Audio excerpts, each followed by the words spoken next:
my friends. Today we're talking about carbohydrates, also known as carbs. We already covered protein and fat, so now we're going for carbs. All the carbohydrates that we consume are digested into monosaccharides or simple sugars before they are absorbed into the body. And that's regardless if they are unhealthy carbs, which are digested much faster than healthier, high fiber, low glycemic carbohydrates. Once broken down, these monosaccharides or simple sugars make their way to the liver to fill energy stores. From there, they are sent into the bloodstream and dispersed to all the other cells of the body. This is when insulin is released to handle the sugar load on the body.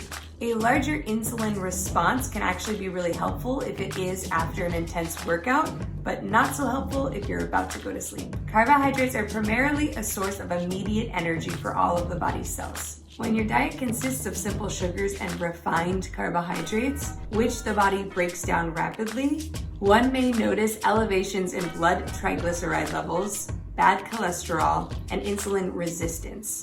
No bueno.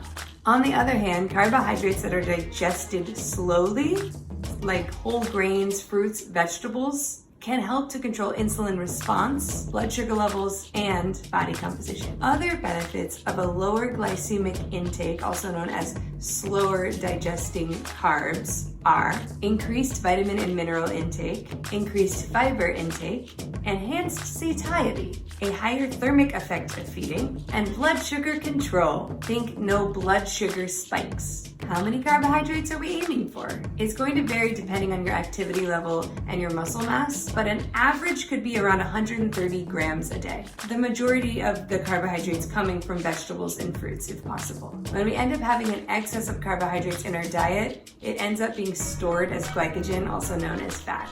That's why we want to avoid carbo loading if we're not going for a very high intensity workout or expending a lot of energy that day. A lot of the fiber in our diet comes from the carbohydrates that we eat, and it's really important for us to get at least 25 grams of fiber a day, mostly again coming from fruits, vegetables, legumes, nuts and seeds, and whole grains. Many of us struggle with having carb cravings. This could be that we're not getting a balanced diet with protein, fruits, vegetables, healthy fats. But if we are getting that balanced diet and we're still feeling those cravings, it could be worth it to go talk to a medical professional and see if you have any underlying health issues going on.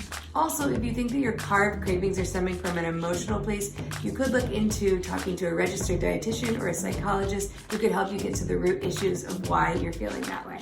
I also want to point out that it's totally normal to feel that way, and we're all in it together. So know that no matter which route you take, you're not alone in that. We're all kind of going through a crazy emotional roller coaster all day, every day.